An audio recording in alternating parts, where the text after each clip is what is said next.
Hello, it's Randi Rhodes. Here's a clip from our show, and go to randirhodes.com for the whole thing and a podcast. Buy a stinking podcast. Mary had a little man. The fall. We believe that all men are created equal. To the magnificent mosaic that is America. From radio beacon to radio beacon. I have a dream today. Change has come to America. Believe me. Knock, knock. Who's there? It's a figment of your imagination. Randi Rhodes Show. Turn up your mind. Murder suspect Travis Reinking is in custody, arrested moments ago. 29-year-old Travis Reinking is accused of opening fire at around 3:20 a.m. Sunday morning at the Waffle House location in Antioch. But at some point, somebody spotted him in these woods. Again, the woods are behind the apartment complex, which in turn is behind the Waffle House. Reinking was taken into custody in a wooded area near here by members of the police department's Specialized Investigations Division's Narcotics Unit. From his apprehension, he was taken to the South Precinct, where he will be booked on 4 counts of criminal homicide. Looked into the backpack. They saw a silver Kimber semi-automatic weapon with .45 caliber ammunition, a flashlight, and a holster on his person. Oh my God! Can you believe this? You know, I got to tell you, it's like this is how bad it's gotten in America. You hear of a shooting over the weekend, and you find out it's in a Waffle House at 2:30 in the morning, and you just go, "Wow, okay, at least it wasn't in a school." You know what I mean? It's so bad. I can't even stand it. And you know, I hope that everybody who ever ate at a Waffle House will now organize just like the Marjorie Stoneman Douglas students did. Do you think that could be done? I don't. But I mean, this guy here, obviously a guy with issues. Let's just put it that way. Just with flaming issues. He was semi-nude. Some say he was wearing pants and no shirt, and then one said he was wearing a green jacket and nothing else. And I mean, you know, I don't know what the NRA is going to do with this piece of information, but a good guy without a gun stopped a bad guy with a gun. Uh-oh. At the time that he was either reloading or the gun jammed or whatever happened is when I ran through the swivel door. I hit him with the swivel door. And then the gun was kind of jammed up and it was pushed down. So we were scuffling. And I managed to get him with one hand on the gun, and then I grabbed it from him and I threw it over the countertop. I'm just a regular person.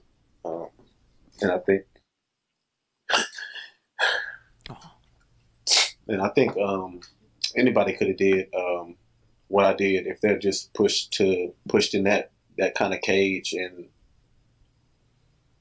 you have to either react or you're gonna, fold. And I chose to react because I didn't see any other way of me, living. And that's all I wanted to do. I just wanted to live. You saved people's lives. And I talked to some of those people you saved today, and they will think of you for the rest of their days, as will I. And we are forever in your debt and grateful for the courage that you displayed taking care of your fellow man. And so I thank you.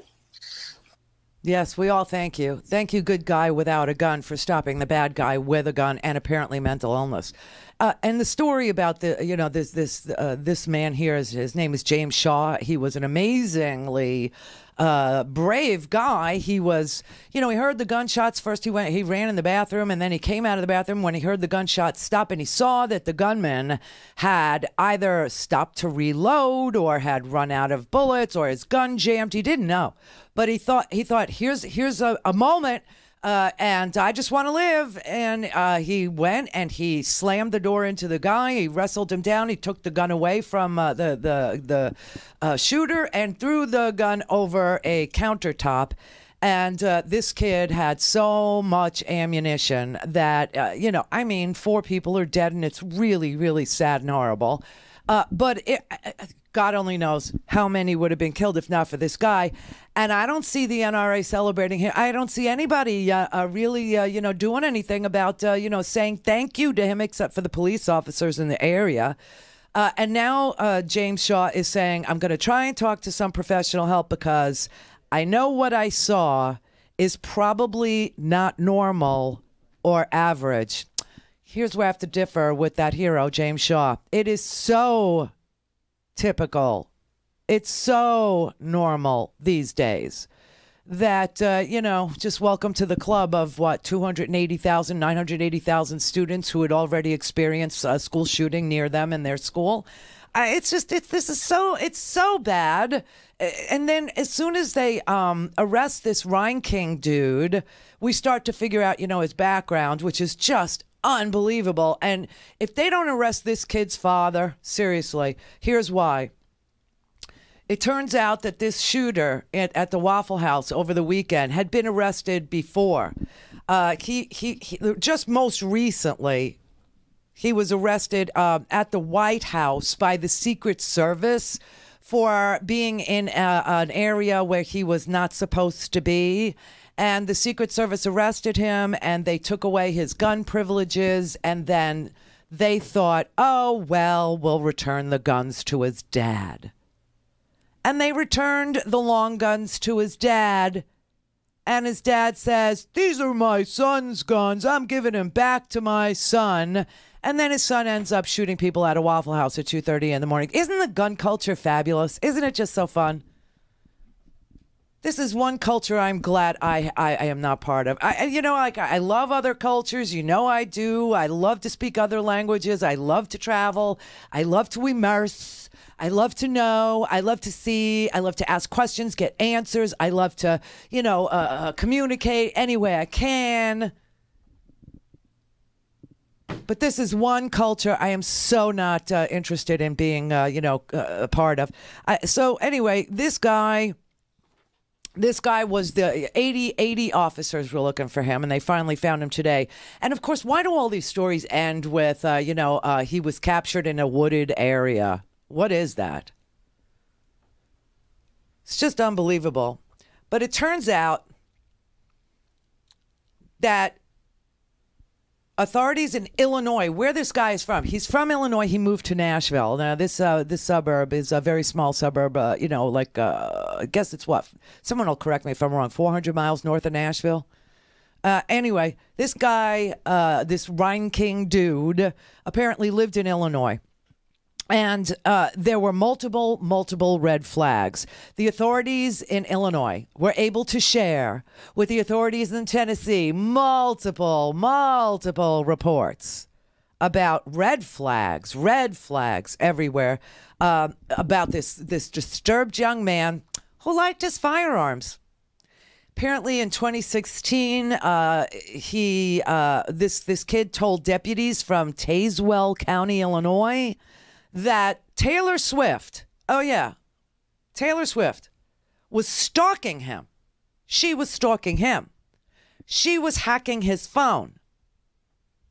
And that somehow his family was also involved in this. And then there was another sheriff's report that said that he had barged into a community pool in Tremont, Illinois last June. And apparently he jumped into the water wearing a pink women's overcoat and only that and underwear. And the investigators into that little episode of jumping into the pool in his panties and a red and a pink woman's coat, they looked in his car trunk and they found an AR-15. And no charges were filed because he didn't display the weapon. Last July, he was arrested by Secret Service. He crossed into some restricted area at the White House. He said he wanted to meet Donald Trump. Donald Trump. He was all about Donald Trump. He was apparently a sovereign citizen, one of these sovereign citizens, which, means his homeland is measured in centimeters, which are all within his skull, I'm guessing. Do you know what I mean? This is the homeland in which, he's a citizen of. But anyway, he was arrested. He said he wanted to meet Donald Trump. He was not armed at the time, but the FBI's requested that the police in Illinois revoke his state firearms card, and they took away from him 4 guns. The AR-15 that he used in the Waffle House shooting on Saturday morning was one of the guns that was seized. So how did he have it? Well, the FBI returned Illinois. The FBI had requested that Illinois take him away, and then Illinois said, "All right, we'll give him back to your dad." They gave him back to his dad with an agreement that he would never give these weapons to his son, who was now prohibited from having a fire. And what did Dad do? Well, my son's an American, Second Amendment. You can't take... And gave him back his guns. And one of the guns was it was the AR-15 used at the Waffle House. And then in August, oh yeah, we're not done. And then in August, Ryan King told police he wanted to file a report. He went to the police and said he wanted to file a report on 20 to 30 different people who he said were all tapping into his computer and phone. One of those people had better have been Mark Zuckerberg. If it wasn't, I mean, big red flag, right? Big red flag. 20, 30 people, maybe Cambridge Analytica, I don't know. Alexander Kogan, the Mercers. If they were on the list, then I'll talk to you. You know, we could talk. But if they're not on, no, they weren't on the list. He said that there were people barking like dogs outside of his residence. This is so Son of Sam, you know what I mean? Son of Sam, you remember that in the summer of New York girls with brown hair remember it because, you know, back then I had brown hair. And we weren't allowed to like go make out with our boyfriends in cars, not because our parents told us to, because, you know, when our parents told us to, we still went to Alley Pond Park. But then after that, we didn't go because the police told us not to, because this crazy guy was running around, you know, shooting girls with medium length brown hair. And this guy said that his dog was telling him to do it, that, you know, his dogs were, you know, talking to him, and they were telling him not that they had to pee, not that they had to go out, not that they were hungry, not that they wanted a bone, not that they wanted their belly rubbed. No, to kill girls with medium-length brown hair. So this guy also said that people were barking like dogs outside of his apartment, and so he agreed to go to a local hospital for evaluation after repeatedly resisting an evaluation. And Tazewell County Sheriff Robert Huston said there's certainly evidence that there's some sort of mental health issues involved, but his dad gave him back his freaking guns. The deputies in that town gave the guns to Ryan King's father after Ryan King's father promised. Now, how does that go? I promise I will never give my mentally ill son back his guns. And he promised the police that he would keep the weapons secure and out of the possession of Travis, which is Ryan King. But his father acknowledged to the Nashville police, I gave him back to him. What the F, man? What is that? And this is after this kid moved from Morton, Illinois to Nashville, and the police are now wondering if it had something to do with him wanting to be close to Taylor Swift. I mean, honest to God, this is crazy. And then, oh, yeah, here's another one. He stole a BMW last week off of the BMW. He went to the BMW, a dealership, and he inquired about purchasing a BMW, and they left a key fob to the car. He was going to test drive or something on the salesman's desk while he was seated there, and he took the key fob, stole the car. But he didn't use this car for the crime. He used his own gold Chevy Silverado pickup truck to drive to the Waffle House. And, I mean, so many people's lives get shattered by this kind of story every time this person loses it. You know, we still don't know what was wrong with the Las Vegas shooter. We will never know. They just won't tell you what was wrong with him. Sick. All things Randi at RandiRhodes.com. Go for launch. Speaking truth to power, the Randi Rhodes Show. Okay, and then there's this. This is the other Waffle House incident. Geez, the only Waffle House incident I ever want to hear about is like the morning after. Do you know what I'm saying? At 2:30 in the morning, greasy eggs and, a lot of toast. That's all I want to hear. I don't know what's going on in Waffle Houses. I mean, I never understood what went on in Waffle Houses, except breakfast tastes so much better there after 9 beers than it does normally. But it's not a fun thing anymore. It's not a fun. It's like, all these places that you love to go. Starbucks, you're going to get arrested if you're black. And the Waffle House, you're going to get shot. And then a black man without a gun stops the bad man with a gun. Nary a word from anybody about how good guys without guns. And what did I tell you? The only thing that stops bad guys with guns are good guys without guns. Didn't I say good guys don't have guns? Yeah, they don't. And then there was this other Waffle House incident. This is a woman. Her name is Kenita Adams. And she went to the Waffle House after, obviously, she was out dancing because she was wearing, like a strapless and, very short little mini. And she probably had a nice time and then went to the Waffle House. And she had the nerve to ask for plastic silverware. And they told her it would cost like 50 cents more. And she asked, could she speak to the manager because she had just been there and was given plastic silverware. What is the thing with plastic? You don't even understand this. Do they charge more? I haven't been in Waffle House since I lived in probably Ohio. I don't know, maybe Texas. But honestly, they charge for plastic silverware now. She said that she had been at the Waffle House before. They never charged her for the plastic silverware. So the jury is out. You'll have to tell me, do they charge? Anyway, she asked to speak to the manager, and the manager called the police on her. The police show up, and this video was posted on Facebook. It's edited. It's edited by news outlets because apparently there was language or something the police didn't want us to see. But the police officer is clearly a white man, and she is clearly not. She's clearly a black woman. And she just asked for the corporate number so that she could find out what the policy was on plasticware.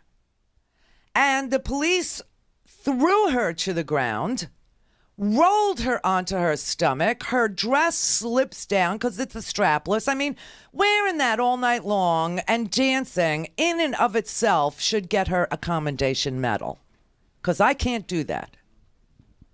But she says, what are you doing? What are you doing? And the police officer says, I'm about to break your arm. That's what I'm doing. And she says, you're about to break my a bystander. You're about to break her arm. That was her friend said that. And they continue to struggle with her. And the last thing you'll hear is, do you want to come fix her clothes? An officer asks her friend as the video ends. What is... You're not going to grab on me like that, no. Come on, Kiki, let's just go outside. Please talk to you separately, because he just come here and just grabbed on me like for no reason. I would say I was going... Yes, he would have. All she did was ask him what they knew. Why are y'all pushing her? She's not doing nothing. Like, what are y'all doing? What did I do? No, y'all doing nothing.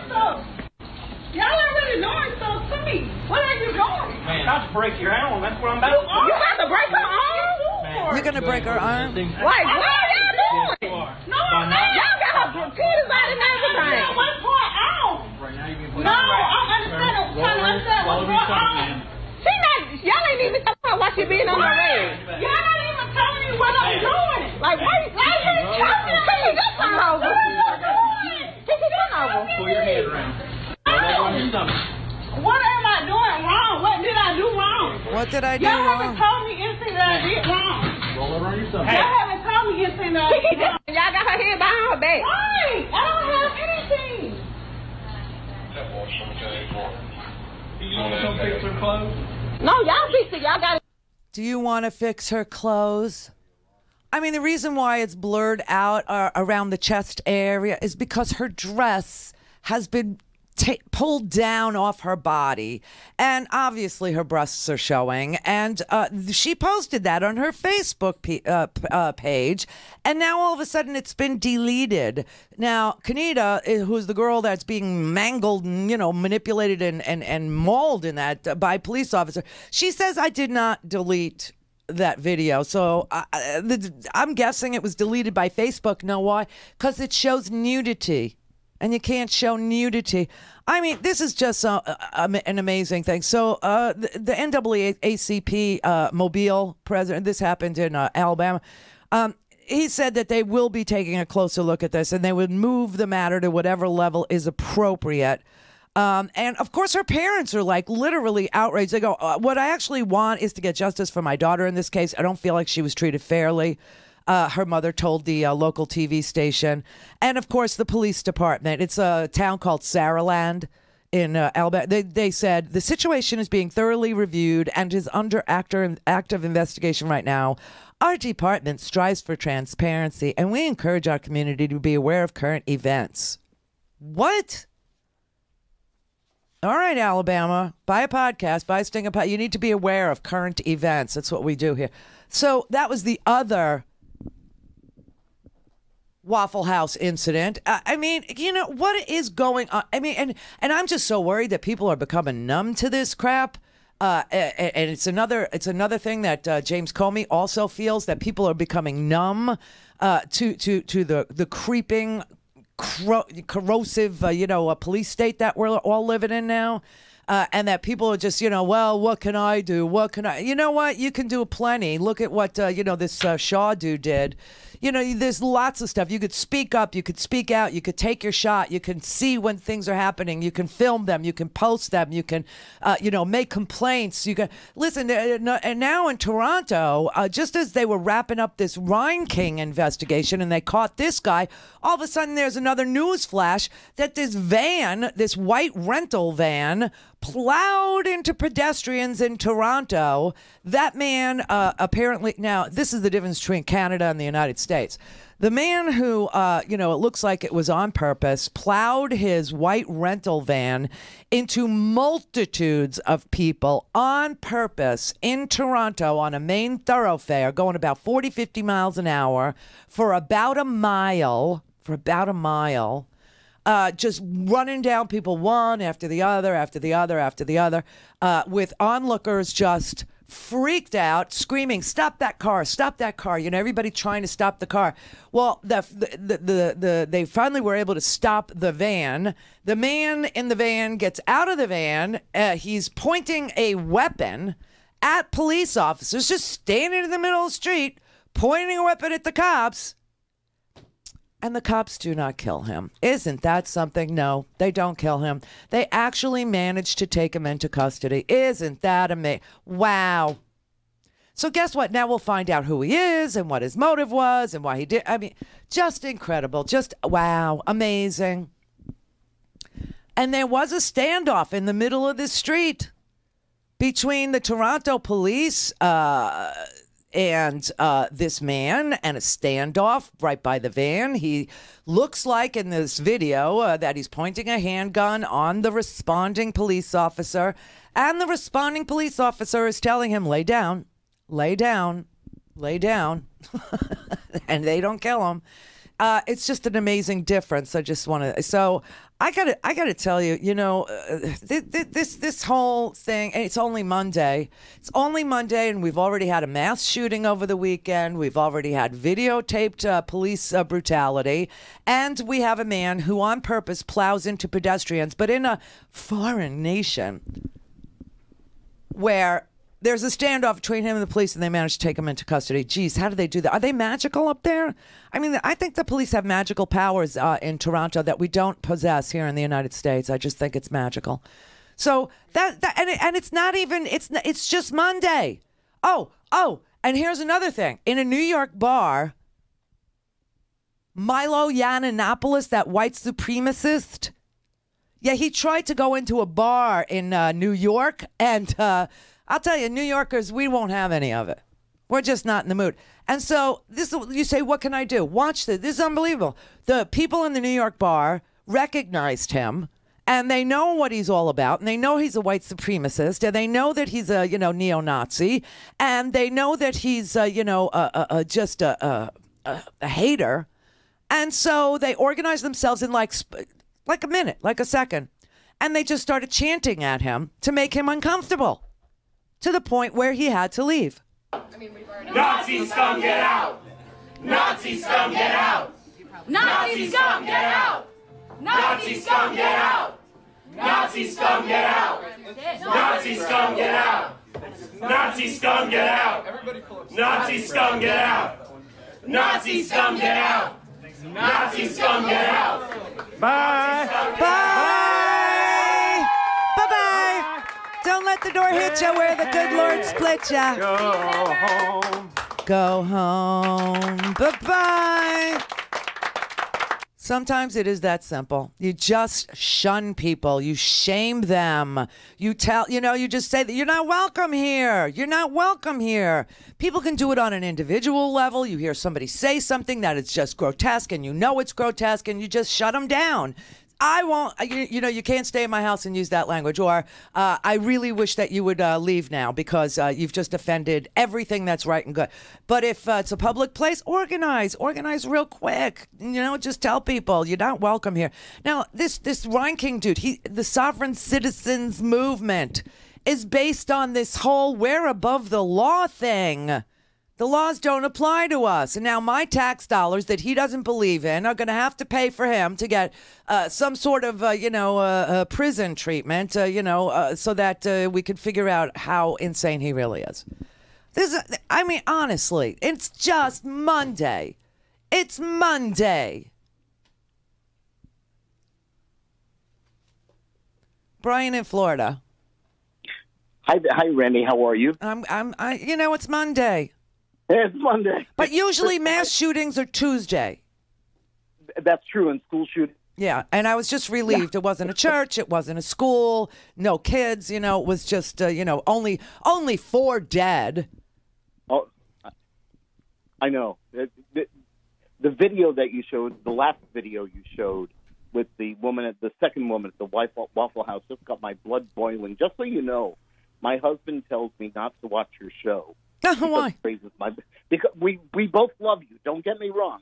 Because it raises my blood pressure so much. Sorry, it's not me that's doing it. It's the actual footage of real people's experience. And it's also our a-hole in chief. Anyway, I know you don't remember me, but back in either 2008, 2009. Oh, sure. I was living, How are you? Sure. I'm fine. I was living in Anaheim, California, and I was shot during a bank robbery. Oh. And just so you know, I was a robbie, not the robber. Okay. Anyway, thank you. I was working for a bank. And at the time, my bank refused to pay for the surgery. It wasn't their fault. What? They even denied. Oh, yeah. They even denied workman's comp. But what? Wait. You worked at the bank? Yes. I was on the platform. I was new account supervisor. Oh, my God. And they wouldn't... who was your lawyer? Michael Cohen?